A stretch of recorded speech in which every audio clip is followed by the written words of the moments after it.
Project પાપા પગલી અંતર્ગત આંગણવાડીના 3 થી 6 વર્ષના બાળકોના વિકાસને ધ્યાને રાખી શિક્ષણની વાત વાલીઓ સાથેનો સંવાદોત્સવ રૂપે ભૂલકા મેળા કાર્યક્રમનું હિંમતનગર જિલ્લા પંચાયતના પ્રમુખ ભારતીબેન પટેલની અધ્યક્ષતામાં યોજાયો હતો।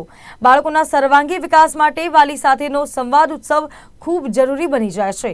રાજ્ય સરકાર દ્વારા સગર્ભા અને ધાત્રી માતાઓને પોષણ મળી રહે તે માટે પોષણ કીટ આપવામાં આવે છે। સાથે સરકાર કિશોરીઓના સ્વાસ્થ્યની પણ દરકાર કરી રહી છે। આ કાર્યક્રમમાં વાલીઓ સાથે વાર્તાલાપ કરવામાં આવ્યો હતો। TLM તેમના દ્વારા નાના બાળકો દ્વારા વેસ્ટમાંથી બેસ્ટ બનાવેલા વિવિધ થીમ આધારિત મોડેલનું પ્રદર્શન કરવામાં આવ્યું હતું તેમજ બાળકો દ્વારા સાંસ્કૃતિક કાર્યક્રમો રજૂ કરવામાં આવ્યા હતા।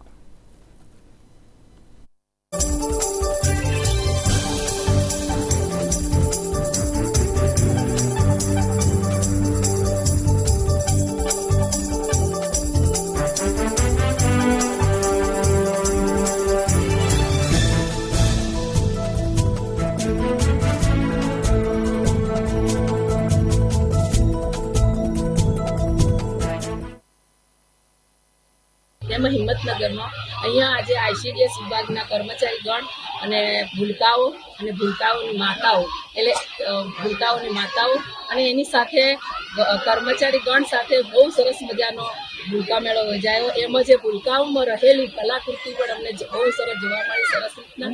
અને અમે એમ કહીએ છીએ કે જે સરકારીમાં જે ભૂલકાઓ મેળો યોજાય છે અને આંગણવાડીમાં જાય છે એ બાળકો બહુ જ આગળ વધે અને આગળ આવી અને ગામનું અને રાજ્ય કક્ષાનું અને ગુજરાતનું નામ રોશન કરે। અને જે વાલીઓ એવું ઈચ્છે છે કે અમારા બાળકો પ્રાઇવેટ ગવર્મેન્ટમાં જાય એ બાળકોને જેટલું ભણાવવાનું કીધું હોય છે એટલું જ એ લોકો પ્રવૃત્તિ કરાવે છે। પણ જે કાર્યકર્તા આંગણવાડીની બહેનો કરાવે છે એ બહુ સરસ રીતે કરાવે છે અને એ આજે અમને અહીંયા જોવા મળ્યું છે। સાબરકાંઠા જિલ્લા કક્ષાનો વાલીઓ સાથેનો સંવાદોત્સવ અને ભૂલકા મેળો પાપા પગલી યોજના અંતર્ગત આજે હિંમતનગર ખાતે યોજવામાં આવે, જેમાં અમારા જિલ્લા પંચાયતના પ્રમુખશ્રી, અમારા ICDSના ચેરમેનશ્રી, આરોગ્યના ચેરમેનશ્રી તેમજ તમામ પદાધિકારીઓ અને ખૂબ મોટી સંખ્યામાં બાળકો અને માતાઓ વાલીઓ હાજર રહ્યા। બાળકો દ્વારા કાર્યક્રમો યોજાયા, વાલી સાથે સંવાદોત્સવ કર્યા।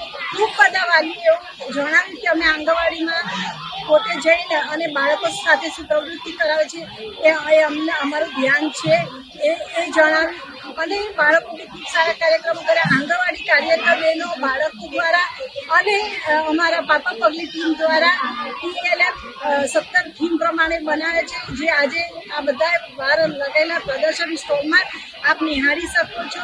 ખૂબ સુંદર આયોજનમાં ખૂબ બધી મોટી સંખ્યામાં વાલીઓ અને બાળકો ઉપસ્થિત રહ્યા। તો આ તબક્કે બધાનું હું અભિવાદન કરું છું।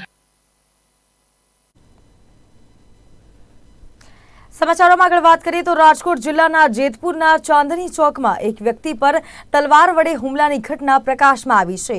ચાંદની ચોક નશામાં ધૂત વ્યક્તિને સમજાવવા જતા તેણે સુનિલ કટારિયા નામના વ્યક્તિ પર હુમલો કર્યો હોવાની વિગતો પ્રાપ્ત થઈ છે।